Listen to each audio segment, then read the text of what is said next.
le damos la bienvenida a una joven talentosa, orgullosamente chihuahuense, Laura Aragón, con quien hemos tenido el gusto de trabajar y realmente es un honor para mí presentarla. Ella es maestra en Administración Pública y nos va a dar su visión en torno a todo este proceso de implementación y a los temas que aquí se han tocado dentro de las jornadas sobre juicios orales. Laura, seas bienvenida aquí a nuestro Instituto de Investigaciones Jurídicas y tienes el uso de la palabra. Gracias. También atrás, si pueden, por favor, habilitar el audio para el video. Bueno, quiero empezar agradeciendo al Instituto de Investigaciones Jurídicas, a la UNAM, a USAID y muy especialmente al equipo de Projusticia, liderado por Josefina Cutiño, por Adriana Camarena, por hacer esto posible y, por supuesto, a cada uno y a cada una de ustedes por regalarnos su tiempo. Celebro espacios como estos y retomando un poco lo que hemos conversado a lo largo de los 3 días, me parece que contribuyen a terminar con el mito de que el sistema acusatorio garantiza los derechos de los imputados en detrimento de los derechos de las víctimas. A lo largo de estos 3 días ha quedado claro cómo una de las aportaciones fundamentales del sistema acusatorio nuevo, del nuevo sistema de justicia penal o del sistema acusatorio, es justamente la posibilidad que tienen ahora las víctimas de participar activamente en los juicios, ya sea por sí mismas o bien a través de sus acusadores coadyuvantes o asesores jurídicos. El segundo punto que quisiera retomar de los 3 días de jornada es la cuestión de ir más allá de la academia. Recuerdo, por ejemplo, en la presentación de la maestra González que decía que proponía inclusive que se hiciera una investigación entre la academia y las organizaciones de la sociedad civil para evaluar cómo estaba realmente funcionando el sistema acusatorio. Y en ese sentido, mi intervención se centrará en 3 casos concretos, 3 casos muy específicos de mujeres que fueron víctimas de violencia de género y que lograron sortear todas las barreras culturales e institucionales para llegar al sistema de justicia. A través de estos 3 casos quiero ilustrar 2 retos y una buena práctica. Entonces, en el primer caso, ustedes verán cómo la acusadora coadyuvante y la víctima no coinciden con lo que el Ministerio Público propone. El Ministerio Público está proponiendo un procedimiento abreviado y la víctima quiere un juicio oral.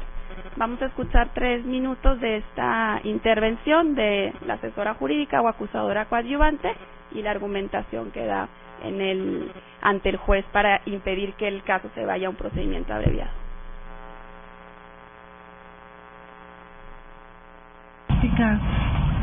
Su señoría, con independencia de la solución que usted dará a este caso, esta audiencia no debería celebrarse. No si se respetara el derecho de la víctima.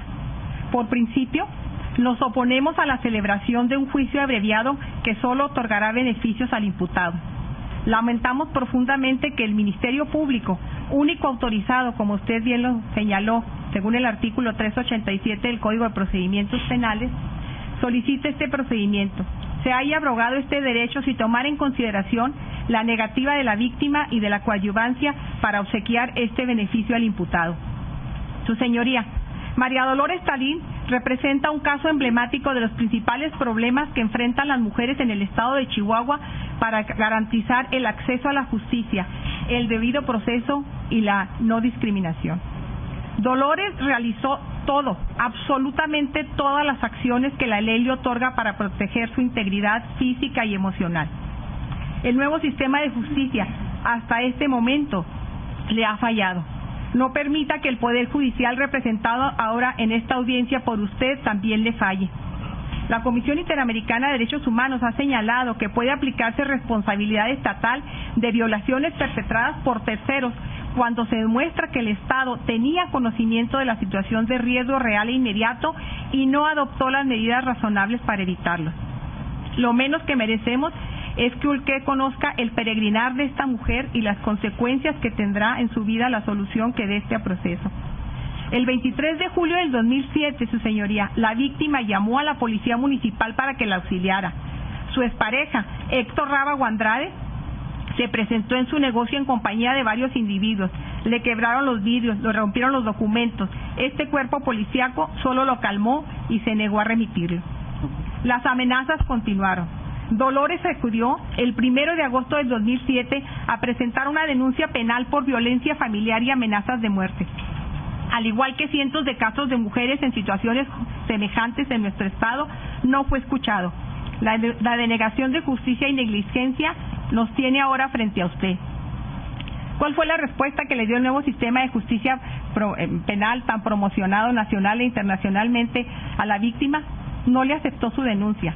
La unidad de atención temprana la remitió al Centro de Justicia Alternativa, en donde un facilitador de nombre Francisco Urrutia citó a Héctor Rábago Andrade, expareja de Dolores, celebró un convenio, y aquí tengo el número, el 83-14-58-46/07, en el cual el agresor se obligó a no agredir ese día en adelante, a no causar dificultades y a llevar una relación de respeto y evitar agresión física.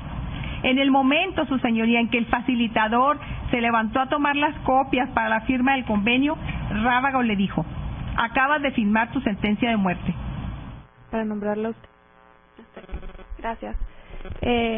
Bueno, este es un caso, como ustedes saben, tanto hemos aquí los chihuahuenses, digamos, promocionado en Chihuahua, y se introdujo el sistema nuevo antes incluso de la reforma constitucional, y con independencia de lo que haya resuelto el juez, que en este caso sí decidió irse a un juicio oral, lo que quiero rescatar aquí es la posibilidad que tiene la víctima y a través de su asesor jurídico de expresar su desacuerdo con el Ministerio Público, ¿sí? Que antes no sucedía y que era completamente imposible en el sistema inquisitorio. La otra cuestión que, como alguien que acompaña a las víctimas, que me preocupa, es el tema de la medición de la efectividad del sistema de justicia, y ese sería el primer reto que quiero abordar muy brevemente. Cuando escuché por primera vez del sistema acusatorio, y no sé si todavía las personas que capacitan sobre el mismo lo hacen, hablan del 80-20, ¿no? De este objetivo de que solamente el 20 de los casos llegue a juicios orales y que el otro 80 se resuelva por cualquier otro medio. Me preocupa que esto esté tan internalizado en los fiscales y en los ministerios públicos y que sea el único criterio con que se estén evaluando, porque eso ocasiona que a veces estos ministerios públicos tienen incentivos perversos y negativos para resolver los asuntos, por ejemplo, de la manera más rápida, incluso mermando el interés de la propia víctima o desoyendo completamente a las víctimas. Entonces me parece que el acceso a la justicia debe de ir acompañado de un sentimiento de satisfacción total o parcial de las propias víctimas, ¿sí? Con esto no quiero decir que no es importante la cuestión de la despresurización del sistema, que obviamente es un objetivo, pero no a costa de las víctimas, tomando en cuenta sus intereses. El otro aspecto que quiero retomar a raíz de este caso es el efecto reparador que tienen los juicios orales o algunas audiencias, sobre todo en casos de violencia de género. La Corte Interamericana de Derechos Humanos, por ejemplo, en cada una de sus sentencias, si ustedes las ven, además de las reparaciones integrales que dice, de la indemnización, de las garantías de no repetición, señala: esta sentencia per se, esta sentencia en sí misma, es una forma de reparación. Así también para muchas víctimas, la posibilidad de acudir a un juicio oral, la posibilidad de estar por primera vez ante un tribunal colegiado, independiente, de contar lo que le está sucediendo, puede tener efectos reparadores, sobre todo en casos de violencia de género, donde cuando las mujeres van a denunciar o vamos a denunciar, somos estigmatizadas, cuestionadas, responsabilizadas de lo que pasó, por la ropa, por con quién andábamos, por qué hora era, estigmatizadas, la violada, y el acudir, no siempre, pero en algunas ocasiones tiene ese efecto reparador. Bueno, finalmente, como información adicional de este caso, comentarles que justamente en la evaluación de la implementación de cómo estaba funcionando, a raíz del caso, las denuncias de violencia familiar en Chihuahua no se trasladan ya al centro de justicia alternativa. Cuando termina la audiencia y dice él cumplió su promesa, se refiere a que días después de que se firma el convenio, de que se iba a comportar bien el agresor, días después, mientras Dolores estaba en su oficina, llega unas personas contratadas por su propia expareja la empiezan a apuñalar y afortunadamente el mango del cuchillo se rompe. En ese momento ellos agarran un ornamento que ella tenía y le empiezan a golpear la cara ininterrumpidamente, y ahí llegan los hermanos de ellas, y es por eso que ella es una de las sobrevivientes de feminicidios, pero ella dura una semana en terapia intensiva. Entonces, para ella era importante acudir al juicio oral, y el sistema acusatorio, que es lo que le permitió, pues, decir todo su peregrinar, todo lo que había sucedido, y decirle al juez, yo no estoy de acuerdo con el Ministerio Público. El Ministerio Público pactó a mis espaldas, prácticamente. Bueno, ese es el primer reto con respecto a la medición de la efectividad del sistema judicial. El segundo reto del que quiero hablar es la cuestión de los cambios culturales, ¿no? Ya hablábamos que la parte normativa es lo más sencillo, de cómo el artículo 20 constitucional, apartado C, explicaba muy bien los derechos de las víctimas de participar en un juicio, etcétera. La realidad es que todavía, por ejemplo, en un juicio que tenemos de 2011, es decir, 2007 entró en Chihuahua, 8, 9, 10, 11, 4 años después de que entró en vigor ya la reforma al sistema de justicia penal en Chihuahua, todavía hay jueces que se atreven a ignorar a las víctimas y a sus acosadores coadyuvantes.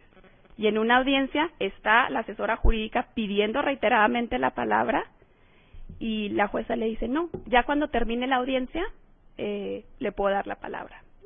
Por cuestiones de tiempo esta audiencia no la voy a pasar, pero me parece muy importante porque al final dice, quiero dejar por sentado que usted, su señoría, está violentando los derechos de la víctima, porque ella tenía derecho a participar, pero además le dice, yo le iba a pedir, si usted me hubiera dejado hablar, que esta audiencia fuera privada, porque se trata de un caso de violación sexual de una niña de 8 años.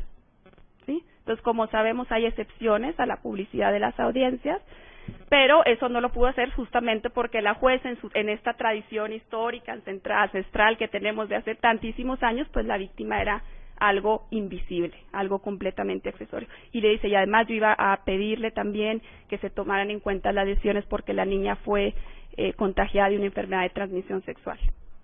Y todo esto no se pudo hacer. Entonces, bueno, es un poco para retomar como el valor agregado que tiene la asesoría jurídica, que puede a veces visibilizar algo que los ministerios públicos, tal vez por la carga de trabajo o incluso por la propia formación, no tienen identificado, particularmente consideraciones de género o incluso estándares internacionales de derechos humanos. Bien, el último caso del que les quiero platicar es una buena práctica y es sobre una víctima empoderada. Ella se llama Lupita Varela y es una víctima de violencia tremenda por parte de su pareja. Desafortunadamente, cuando llega al sistema de justicia, como sucede con muchos casos de mujeres, se revierte en contra de ella y ella en la audiencia que van a ver está siendo acusada por sustracción de menores. Está siendo acusada por sustracción de menores porque un juez de lo familiar decreta la convivencia diaria de Lupita y sus hijos, con el agresor. Todos los días, de 2 a 4 de la tarde en el DIF, ¿sí? Creo que este también caso ejemplifica cómo todavía el derecho sigue siendo muy androcéntrico y no toma en cuenta todos los roles que tenemos las mujeres. Entonces el juez familiar muy fácil le dice, no, pues él es el papá y tiene derechos, entonces tienes que llevar a sus 3 hijos de 2 a 4 al DIF. Y eso para Lupita implica conseguir un trabajo de medio tiempo que termine a la 1:30, levantarse a las 5 de la mañana para poder hacer el desayuno, ir al kinder por su primer hijo, ir a la primaria por su segundo hijo, ir a la secundaria por el tercer hijo, en el autobús irlos alimentando, llegar al DIF para poder cumplir. En un año, ella 6 veces no logra llevar a los hijos a estas convivencias. 6 veces nada más, una vez porque estaba nevando en Chihuahua, otra vez porque la niña estaba enferma, etcétera. Y por eso ella está siendo acusada, ¿sí? Entonces aquí vamos a ver cómo después de un proceso de empoderamiento, ella llega y habla con la jueza. Y quiero pedirles que observen quién es la audiencia, es decir, quiénes son, así como ustedes ahorita, quién es en esta audiencia oral las personas que están ahí. Vamos a pasar a partir del minuto 8 en el teléfono. Ya es así como se ha llevado todo esto y yo a usted le diría, su señoría, ¿qué pasa? O sea, usted es mujer como yo y me entiende. O sea, ¿qué haría usted en mi lugar de hacer para que estos niños tengan una vida tranquila? Nomás por enfrentar una pensión alimenticia. ¿Cómo le haría yo como mujer para que me escuchen, para que las voces de mis hijos se escuchen? Por eso estoy aquí. Ahorita estoy en el banquillo de los acusados. Yo no debería estar aquí, su señoría. Por la 14ª Cumbre Iberoamericana en la... Y ella termina diciendo, yo no debería estar aquí, su señoría. Sí, porque conoce sus derechos. Y bueno, esto es un minutito nada más, pero ella durante 1 hora explica todo lo que pasa y finalmente la jueza efectivamente no la vincula a proceso, ¿no? De aquí también, no sé si vieron quiénes estaban de público en la audiencia. ¿Quiénes eran? Exactamente, puras mujeres. Y estaban puras mujeres porque es un proceso, y me parece muy interesante, de socialización del derecho y de educación de las víctimas. Todas las que vieron ahí, las 38 personas que estaban ahí, son mujeres víctimas de violencia, que acudieron a invitación de la organización del Centro de Derechos Humanos de las Mujeres, que brinda representación jurídica gratuita en todos los casos en los que estoy mostrando, y que acudieron, invita a las víctimas para que ellas conozcan cómo funciona el sistema. No por las leyes, no a través de un abogado, sino que conozcan y vean y de primera mano cómo funciona y cómo ellas van a poder participar activamente, ¿sí?, en un proceso de socialización. Y bueno, esto me lleva un poco a las reflexiones finales ya para terminar. Me parece una práctica ejemplar.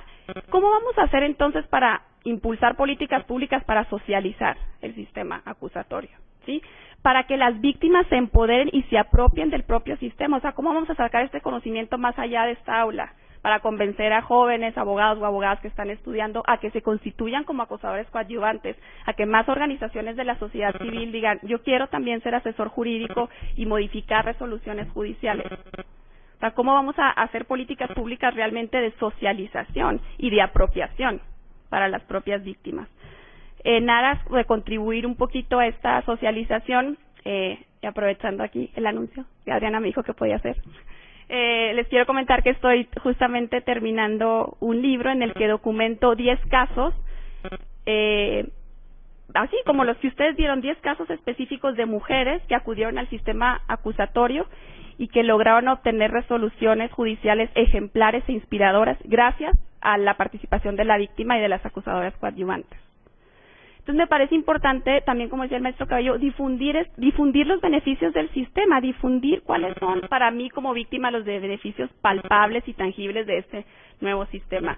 Si quieren saber un poquito más del libro, los 2 primeros capítulos están en la página de Mukira, que es la organización que yo dirijo, con K, mukira.org, en publicaciones. Ahí van a encontrar los 2 primeros capítulos y el resto se va a publicar, Mukira, con K, y el resto de los 10 capítulos se va a publicar en un libro. Y bueno, a manera de conclusión, me parece que esta figura de asesor jurídico o acusador coadyuvante la digo de manera indistinta, aunque me parece que el legislador ahí tuvo una confusión porque habla primero de asesor jurídico y después de acusador coadyuvante. En Chihuahua le decimos acusador coadyuvante.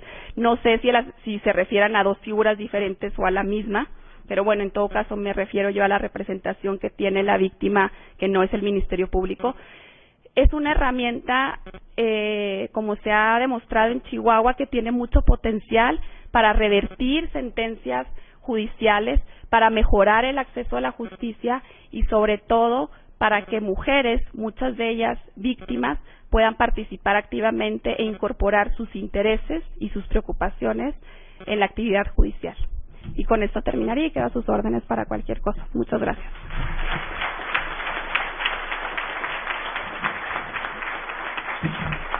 Me preguntan, dice, la observación de audiencias para las víctimas puede ser una buena práctica para socializar el nuevo sistema de justicia penal. ¿Qué otras prácticas recomienda en ese sentido? ¿Leer mi libro? No sé qué. No, mentira. Utilizar las tecnologías de información y comunicaciones. Las TICs me parece que están subutilizadas, y pensar en los medios de comunicación no solo como los medios tradicionales o los líderes de opinión como los líderes, no sé, en las televisoras y demás. O sea, sobre todo las y los jóvenes, hay personas que se llaman blogstars o tuiteros y demás que tienen 5 millones de seguidores en México, que tienen sus noticiarios más vistos en México, y me parece que hay que incorporar muchos de ellos y ellas jóvenes que son tienen muchísima influencia y hay que incorporar a estos nuevos actores no tradicionales, capacitándolos también a ellos y no solamente a los, digamos, periodistas más tradicionales, para que ellos y ellas mismas sirvan para difundir el sistema. Otra cosa que hicimos también una vez en Chihuahua fue con una computadora, ahora que se puede transmitir todo vía internet de manera, digamos, en tiempo real, metimos una computadora y anunciamos de que vamos a transmitir esta audiencia